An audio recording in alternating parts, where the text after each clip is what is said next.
Hello everyone, welcome back to my channel and I hope that you all are doing very well. So in today's video, we'll be discussing against gestures who defame and insult by Dario Fo, which is part D or fourth part of modern European drama. So before this video goes on, let's quickly see the introduction to the author, that is Dario Fo. So he was an Italian playwright, actor, theatre director, stage designer, songwriter and political campaigner. तो देखो ये क्या क्या थे। ये सबसे पहले तो एक इटालियन प्ले राइट थे, उसके बाद ये एक्टर भी थे, theatre director and stage singer, song writer और पॉलिटिकल कैंपेनर भी थे। यानी इनकी जो पर्सनालिटी है वो वर्सेटाइल पर्सनालिटी है, यानी ये हर तरीके का काम करते थे। And much of his dramatic work depends on improvisation and comprises the recovery of illegitimate forms of theatre. इसका मतलब है कि इनके ज़्यादातर जो वर्क्स हैं वो एक तरीके से आर्ट या फिर एंटरटेनमेंट की जगह को कहते हैं ना, एक तरीका होता है, एक आइडिया होता है, उसको रिप्लेस करते हैं और उसमें जो इललेजिटिमेट यानी इलीगल चीज़ें जो होती हैं, अवैध वर्क्स जो होते हैं, प्लेस होते हैं, फिर राइटिंग्स, जो भी काम है जो अवैध है यानी इलीगल है, उनको ये दोबारा से उसमें अपडेट करते हैं, कुछ चेंजेस लाते हैं और दोबारा से फिर उसको बनाया जाता है, यानी उसमें सुधार किया जाता है, हम आसान भाषा में कह सकते हैं। And his notable works include the virtuous burglar, archangels don't play pin ball, can't pay want पे, जिसको कि हम पहले डिस्कस कर चुके हैं, the pope and the which and so on. तो ये सारे जो वर्क्स हैं ये इनके नोटेबल वर्क्स में इंक्लूड किए जाते हैं। And he was born on 24th March 1926 in Italy and died on 13th of October 2016 in Milan, Italy. तो इनका जन्म हुआ था 24 मार्च 1926 में, 1926 में, और इनकी मृत्यु हो गई थी 13 अक्टूबर को 2016 में मिलान में यानी इटली में। And his plays have been translated into 30 languages and performed across the world, including in Argentina, Bulgaria, Canada and India. तो देखो इनके जितने भी प्लेज हैं उनको 30 यानी 30 लैंग्वेजेस में कन्वर्ट किया गया है और इनको परफॉर्म भी किया गया है, including in Argentina, Bulgaria, Canada और इंडिया में भी। तो इनके जो भी प्लेज हैं उनको 30 लैंग्वेजेस में कन्वर्ट किया गया है और उसके बाद लैंग्वेज चेंज करने के साथ साथ इनकी प्लेज को परफॉर्म भी किया गया है, इंक्लूडिंग इन इंडिया, हमारे इंडिया में भी। So this is all about the author. अब हम चलते हैं, इस पूरी बैकग्राउंड रीडिंग को शुरू करते हैं। The play talks about how people in power miss use their authority. तो ये जो प्ले है इसमें हम बात करेंगे कि जो लोग जिनके पास पावर्स होती हैं, ठीक है, तो वो लोग अपने पावर का किस तरीके से मिस यूज़ करते हैं यानी गलत इस्तेमाल करते हैं। अगर उनके पास वो पोजीशन है, अगर हायर पोजीशन है जिसका वो मिस यूज़ करके अपना कुछ भी काम करवा लेते हैं यानी अपनी उस पोजीशन का फ़ायदा उठाते हैं, तो ऐसे लोगों के बारे में हम बात करेंगे। And it criticizes the unfairness in society and make fun of the corruption that exists. तो इस प्ले में हम देखेंगे कि किस तरीके से डेरियो फो जो हैं वो अनफेयरनेस को क्रिटिसाइज़ करते हैं यानी उसकी आलोचना करते हैं, और जो सोसाइटी में चीज़ें हैं, बुरी बुरी चीज़ें, करप्शन वगैरह जो भी चीज़ एग्जिस्ट करती है सोसाइटी में, he makes fun of those bad things, यानी वो कहते हैं ना कि हंस हंस के बेइज्जती कर देना, तो उस तरीके से वो ह्यूमर में उस चीज़ को लेके आते हैं। ह्यूमर की हेल्प से वो लोगों के सामने इन सारे करप्शंस को, इन सारी बुराइयों को प्रेजेंट करते हैं। And the jester character is used to show how ridiculous and dishonest some people can be when they have influence.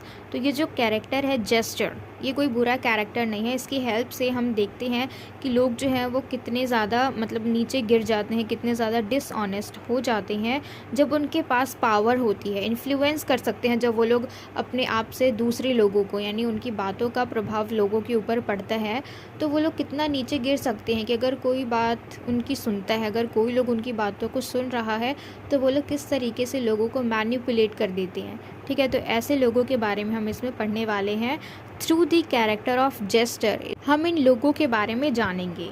Overall the play aims to make audience think about the social issues and question the behaviour of those in position of power. तो देखो पूरी तरीके से देखा जाए तो इस play में जो मेन चीज़ है यानी इस प्ले का जो एम है वो सिर्फ इतना है कि जो ऑडियंस है वो इस चीज़ को सोचने पे मजबूर हो जाए कि सोसाइटी में क्या क्या इश्यूज़ हैं, क्या क्या प्रॉब्लम्स हैं, और फिर उसके ऊपर क्वेश्चन करे कि किस तरीके से जो लोग हैं वो अपने पावर्स का मिसयूज़ करते हैं, जिनके पास पोजीशन होती है, जो लोग अपने पावर का किस तरीके से मिसयूज़ करते हैं, अपनी अथॉरिटी का। इस प्ले में हमारा एक मेन कैरेक्टर होगा, उसका नाम है जेस्टर। देखो, तो इस पूरे प्ले को हम डिस्कस नहीं करने वाले हैं, बिल्कुल शॉर्ट में डिस्कस करेंगे। तो ये जो जेस्टर है, ये एक तरीके से कैरेक्टर है जो कि हमें सिंबलाइज करता है the foolishness and deceitfulness of those in power. किस तरीके से लोग जो हैं वो लोगों को बेवकूफ़ बनाते हैं और लोगों के साथ छल करते हैं, उनके साथ धोखा करते हैं वो लोग जिनके पास पावर होती है। ठीक है, तो इस तरीके से जेस्टर के थ्रू हम इनको जानेंगे। तो इस प्ले में जो डेरियो फो हैं वो मेनली कुछ टॉपिक्स के ऊपर बात करते हैं, जैसे कि the role of humour, satire as a tool, laughter is transformation power, addressing societal issues, questioning authority, comedy for social justice and creating a compassionate world। तो इन सारे टॉपिक्स के ऊपर जो हमारे ऑथर हैं डेरियो फो वो बात करते हैं इस प्ले में। तो सबसे पहला हमारा टॉपिक है the role of humour. Humour का क्या मतलब होता है? हंसी मजाक करना, मजाक, हंसी, ह्यूमर। ठीक है, तो ह्यूमर का क्या रोल है? According to him, humour plays a crucial role in his work as a way to engage the audience, provoke thought and challenge societal norms. तो देखो, इनके अकॉर्डिंग जो ह्यूमर है वो बहुत ही मेन रोल प्ले करता है इनके वर्क्स में, क्योंकि जो ऑडियंस है वो एंगेज होती है, क्योंकि ह्यूमर जो है एक तरीके से एंटरटेनमेंट को क्रिएट करता है। तो इसीलिए जो ऑडियंस है वो एंगेज होती है और कोई भी थिंकिंग को सोचने के लिए वो प्रोवोक होते हैं, यानी न्यू आइडियाज़ निकल के आते हैं हंसी मजाक से, और एक तरीके से जो सोसाइटल नॉर्म्स होते हैं उसको भी ये चीज़ें चैलेंज करती हैं। And he also believed that humour could be a powerful tool to address serious issues in a non confrontational manner. तो देखो, एक तरीके से ये इस बात में भी बिलीव करते हैं कि ह्यूमर जो है एक तरीके से ये पावरफुल टूल होता है किसी भी सीरियस इश्यूज़ को, सीरियस सोसाइटल इश्यूज़ को शो करने के लिए इन अ नॉन कन्फ्रंटेशनल मैनर। यानी एक तरीके से हम कहते हैं ना कि बिल्कुल सीधा सीधा ना बोल के घुमा के बोलना उस चीज़ को, यानी सीरियस सिचुएशन को, सीरियस इश्यूज़ को वो अपनी बातों में रखते हैं एक हंसी मजाक के थ्रू, हंसी मजाक के वे में, ताकि वो जो टॉपिक है वो लोगों के सामने आ भी जाए, लोगों को बुरा भी ना लगे और वो लोग इन सारे प्रॉब्लम्स, इन सारे इश्यूज़ के बारे में अवेयर भी हो जाएं। तो दूसरा टॉपिक है हमारा satire as a tool. Satire का मतलब होता है एक तरीके से ताना मारना। ठीक है, सटायर एज अ टूल।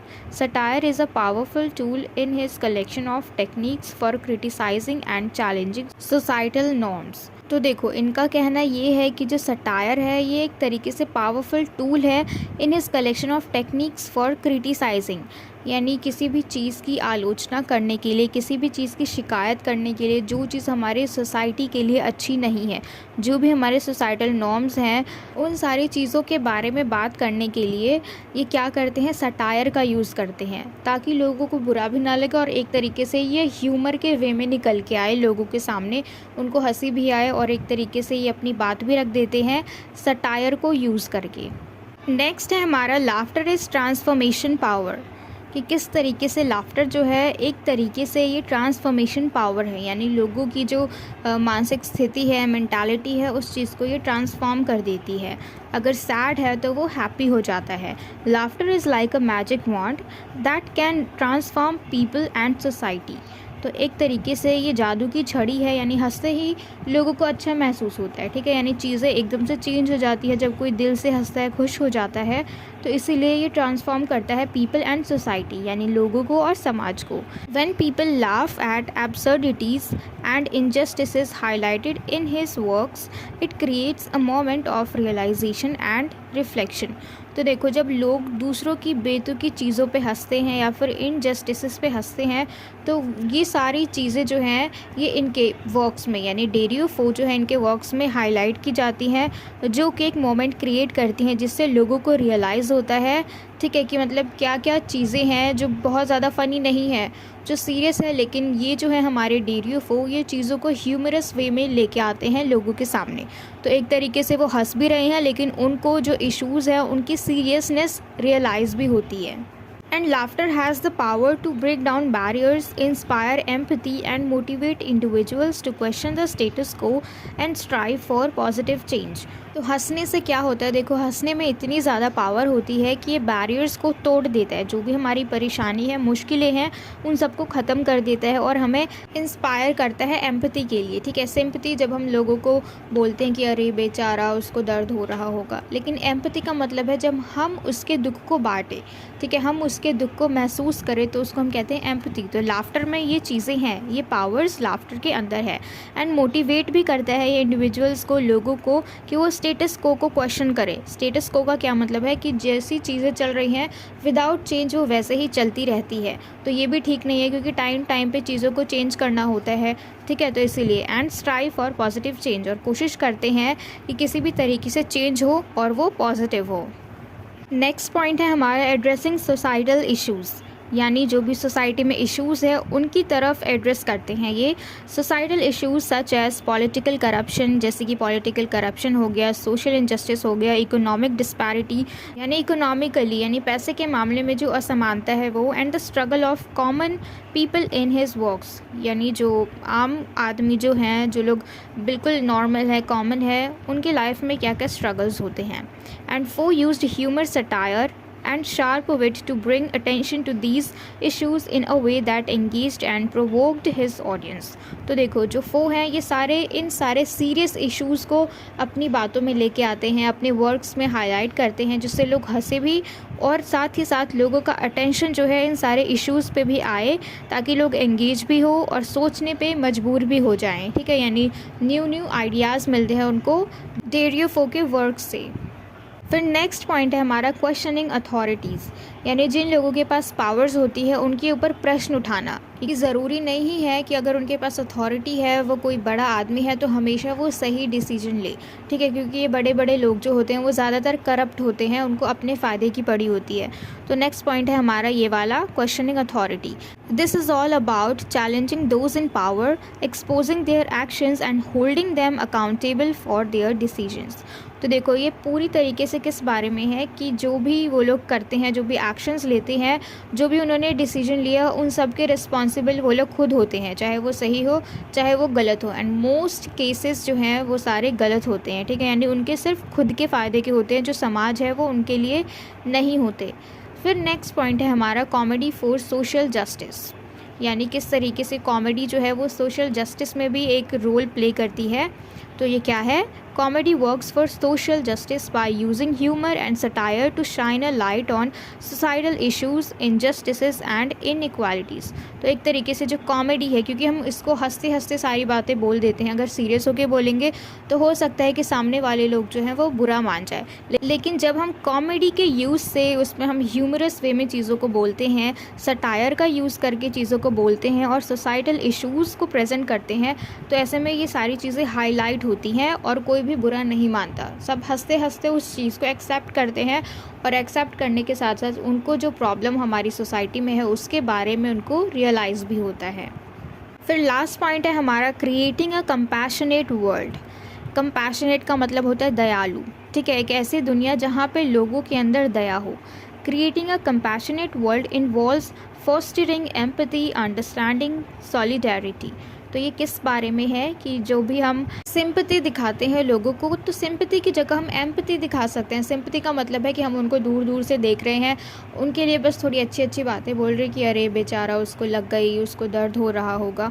ठीक है, और एम्पैथी का मतलब है कि हम उसको जाके उसके पास जाके उसकी हेल्प करें, उसका जो दर्द है वो खुद के साथ बांटे, तो इस चीज़ को बढ़ावा देना। अंडरस्टैंडिंग, चीज़ों को समझना, एंड सॉलिडेरिटी, इसका मतलब है एकजुटता यानी साथ में रहना, अमंग इंडिविजुअल्स यानी लोगों के साथ। And he believed that through art, humour and story telling people can connect on a deeper level and recognize the shared humanity that unites us। तो देखो जो हमारे डेरियो फो हैं वो इस बात में भी बिलीव करते हैं कि जो आर्ट है, ह्यूमर है और स्टोरी टेलिंग है, इन सारी चीज़ों से जो पीपल हैं वो कनेक्ट होते हैं डीपर लेवल पे, यानी बहुत अच्छी तरीके से गहराई से वो लोग एक दूसरे से कनेक्ट होते हैं और पहचानते हैं ह्यूमैनिटी को, जो कि हमें एक दूसरे के साथ बनाए रखती है, जो कि हमें एकता के लिए बल देती है। तो यहाँ पे इसी के साथ हमारा ये पूरा प्ले जो है ये ख़त्म होता है और मुझे पूरी उम्मीद है कि आपको ये सब कुछ समझ में आया हो। And if so then please let me know in the comment box if you like this video and share it with your friends as well so that they can get help from it. And don't forget to subscribe my channel. And till we meet in the next video, keep learning.